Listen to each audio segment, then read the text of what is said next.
Glamour magazine has decided that they are going to give this year's Women of the Year award to 9 women this time. Of course, this seems a little weird, right? Like, why are we doing this? Well, there's kind of a weird question. I'm sure you're seeing the picture I'm seeing as well here, right? I mean, these aren't women, okay? These are actually trans women, aka men, that are now being awarded this. All 9 of them, actually. So, and of course, they have these shirts on called Protect the Dolls, whatever in the world that's supposed to mean. So, this is no surprise here. Glamour magazine is not relevant whatsoever. I think they're trying to do this as a kind of a political stunt and as a way to get people to pay attention to them, which of course is kind of working in a way.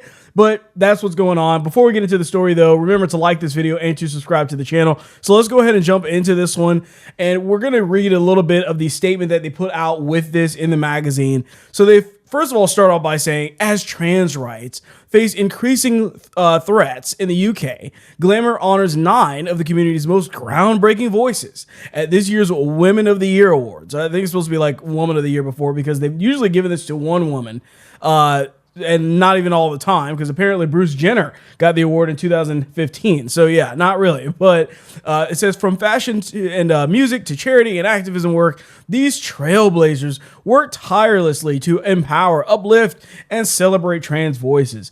Because of course you're saying they do. I mean, these campaigns like this never work at all, really, because all they're trying to do is to virtue signal to others and say, hey, look what we did. We're so great. Give us money. Pay attention to us because we did the thing that you wanted us to do. Of course, they all want to be victims. That's the way they always try to spin this. But now here we go. Now trans people, and especially trans women, are facing a committed attempt at the anti-trans pressure groups, which is kind of weird because it's like, what in the world is any anti-trans pressure group anyways? And right-wing politicians, because of course, to make exclusionary policy the default across Britain. Well, that's not true, because see, they're taking it as, or treating it as, exclusionary, when in reality, it's just called normalcy. It's called biology. It's called male and female bathrooms. I don't understand how hard that is to grasp, but that's kind of the way that they try to pin this every time. But they're saying that these things are making our lives so hard, like toilets and changing rooms and leisure facilities and workplaces and hospital wards and crisis support centers. How dare these places actually treat you as a male or female? I don't get why these people consistently try to pull this. And every time this happens, I'm actually surprised they even put in the crisis support services, because if something is including something medical, they really do need to actually know, like, whether you're really a man or a woman. I mean, because the types of medicine that you would need to take, or the way they're going to treat you, is going to literally be dependent on that. One of the running jokes I've seen several times is, hey guys, whatever, do what you want to do, but in about 20 years, you're going to have a prostate exam like the rest of the guys, right? I mean, it's like, at the end of the day, you're not changing anything whatsoever, not permanently.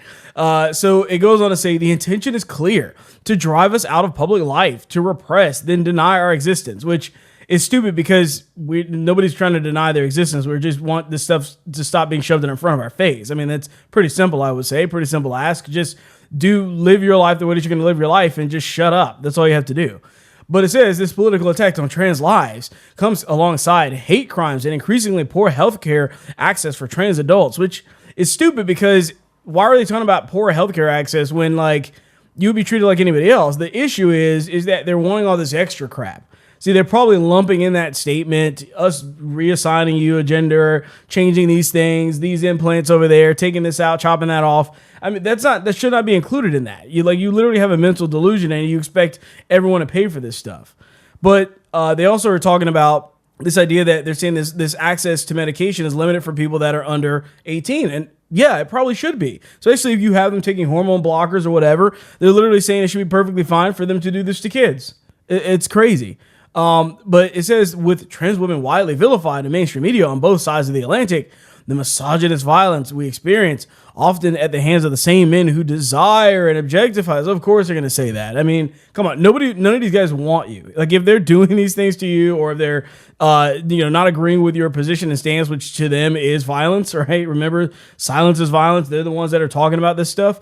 Then at the end of the day, these are probably people that are not interested in you at all. It's kind of crazy that they try to do this. They want men to want them so bad. It's really quite shocking how this works. They want it like more than anything else. And so they'll even just kind of assume that that's the case and tack that on as just kind of a part of this loaded statement. That, well, by the way, these are people that actually want us, even though we don't have anything to prove that that's the case. We just assume that that's the case. They have to be attracted to us in some way. Like, come on. But this is what's going on right now. So like I mentioned, Bruce Jenner was awarded this in 2015. So they already lost their credibility a long time ago. Here you go. Protect the dolls. All right. Okay. Yeah, I get it.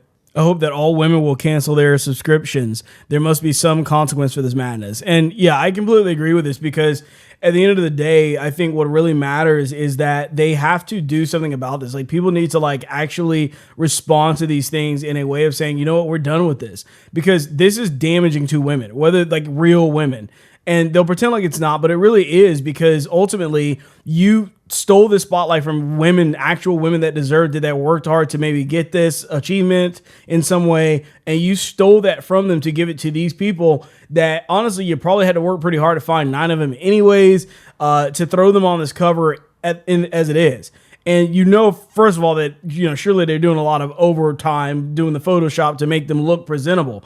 But this is something that is happening and continues to happen with all these magazines. But I think it happens with a lot of these organizations when they really run out of stuff to do, when they're trying to do some type of political stunt to try and get noticed, to try and get people to subscribe, when in reality, I think it's going to have the exact opposite effect. So let me know what you guys think down in the comments. What do you think about this whole magazine ordeal and them having these 9 trans people on there, and if that even, like, why they're even trying to pull that off? But with that being said, that's all I have for you on this video, and I will catch you guys on the next one.